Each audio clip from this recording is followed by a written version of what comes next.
My whole life, I have been labeled. Some of the labels I have embraced and cherished. Being a woman, being biracial, being a middle child. Other labels I have endured, like being a survivor of sexual violence, a victim of trauma, and an individual who struggles with depression. There is one label, however, that is perhaps my favorite: teacher. On Wednesday, November 9th, 2016, I was scared for every part of my identity.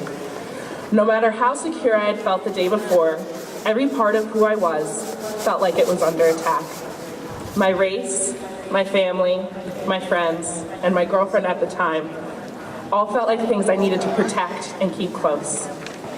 But the thing I held closest to my heart was what I feared for the most: the children that I worked with. It took all my strength to get out of bed and drive to my student teaching placement that day, right after the election. I cried the whole way there. I still vividly remember making slime and feeling the tears dramatically roll down my cheeks and drip onto the counter. I could not stop my tears until about 2 minutes before the children walked through the door. And the second we put them all on the bus and I was alone in the classroom, I cried again.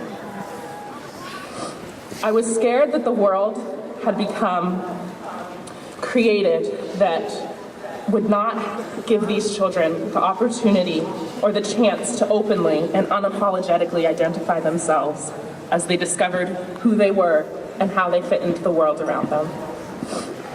I felt helpless, unimportant, and marginalized, and I feared that the children would too. As time went on, I tried to heal.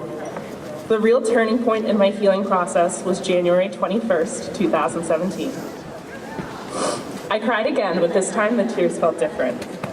That morning, I loaded into the car with my friends, blasted Beyonce the whole way from Burlington to Montpelier.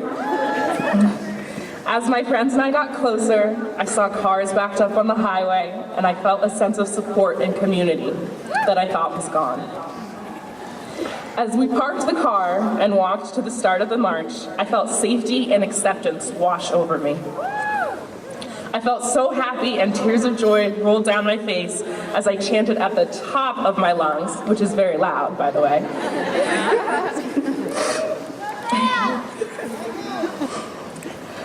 I felt like no matter what happened, I was in a space where my identity was welcomed and defended by those who surrounded me.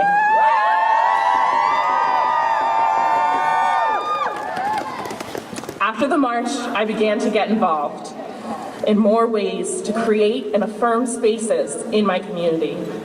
Some of them through protest or other ways of voicing my acceptance of others, as well as a lack of tolerance for disrespect. But most importantly, I expressed all of my identities unapologetically.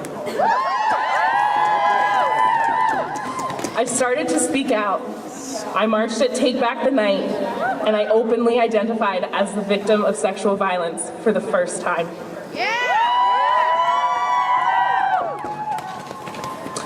And I somehow ended up on the news, which was completely an accident. But it happened. I became more open about my identity in the hopes that it would allow others to do the same. And I woke every day to try and keep spaces that others created sacred as well. Showing those around you that they are accepted fundamentally as a human is such a simple way to create a space where people feel accepted. And it can truly make a difference in more ways than you can imagine. So I ask all of you here today to show or tell someone in your life that they are accepted and respected.